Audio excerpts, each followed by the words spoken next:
Hello class 10-এর স্টুডেন্টরা, কেমন আছো? আশা করছি তোমরা ভালোই আছো কিংবা হয়তো একটু চাপে রয়েছো। তো আজকে আমি কতগুলো কথা বলবো তোমাদের সাথে, একটু মন দিয়ে শোনো। জানি যে এই পরীক্ষার যে প্রস্তুতির চাপ তোমাদের সবার উপরে রয়েছে, সেটাতে কখনো কখনো তোমাদের মনে হচ্ছে যে এত পড়াশোনা কিভাবে করব, এত কি করা সম্ভব? স্বাভাবিক, এই অনুভূতিটা হওয়াটা স্বাভাবিক। কিন্তু তোমরা কখনো কি ভেবে দেখেছো যে তোমরা যদি প্রথম থেকেই ভেবে নাও যে আমাদের দ্বারা হবে না, তাহলে কি তোমরা জীবনে সাকসেসফুল হতে পারবে? প্রতিটা সাকসেসফুল মানুষের পিছনেই রয়েছে প্রচণ্ড কঠোর পরিশ্রম, আর এই কঠোর পরিশ্রম ছাড়া কোনোদিনও সাকসেস কিন্তু লাইফে আসা সম্ভব না।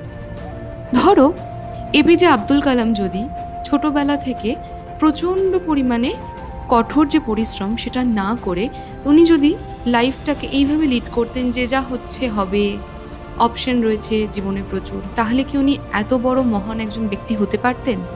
পারতেন না। কিংবা ধরো সচিন টেন্ডুলকার 5 বছর বয়স থেকে ক্রিকেট খেলা শুরু করেছিলেন। উনি যদি ভাবতেন যে না, ক্রিকেটটা হচ্ছে না, আমি বরং সিঙ্গার হয়ে যাই, তাহলে কি উনি এরকম বিশ্বসেরা ক্রিকেট পার্সন হতে পারতেন? পারতেন না। তো তোমরাও চেষ্টা করো, সফল তোমরা একদিন না একদিন হবেই। আর সেই সাফল্যের পিছনে কিন্তু তোমাদের এই পরিশ্রম ছাড়া আর কিচ্ছু থাকবে না। 5টা স্টেপ উঠতে গেলে কিন্তু 2টো স্টেপে ধাক্কা খেতেই হয়। আর সেই যদি ধাক্কা না খাও, তাহলে কিন্তু আরও যে সামনে যে 3টে স্টেপ রয়েছে সেখানে কিন্তু উঠতে পারবে না। সাফল্যের আগে চড়াই উতরাই অনেক কিছুই থাকে। তো তোমরাও পারবে, আমার বিশ্বাস তোমরাও পারবে। তোমাদের মধ্যে যে লুকিয়ে আছে অসাধারণ প্রতিভা, সেটাকে শুধু তোমাদের সঠিক পথে চালনা করা দরকার।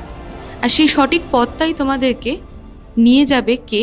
তোমাদের এই যে পড়াশোনা, সেই কিন্তু তোমাদেরকে তোমার যে সঠিক পথ, তোমার যে ভবিষ্যৎ, সেই দিকেই কিন্তু চালনা করবে। তাই আর দেরি না করে আজ থেকেই পড়াশোনায় মনোযোগ দাও। নিয়মিত পড়াশোনা করো, কঠোর পরিশ্রম করো, বিশ্বাস করো তোমরা একদিন না একদিন সফল হবেই, এবং হবেই। এটাই আমার ভরসা, এটাই আমার বিশ্বাস, এবং এটাই প্রত্যেকটি টিচারের বিশ্বাস। তো এই যে তোমাদের 10ম শ্রেণীর যে মাধ্যমিক পরীক্ষা, এটা শুধু একটা পরীক্ষা নয়, জানো তো, এটা তোমাদের ভবিষ্যতের একটা দরজা।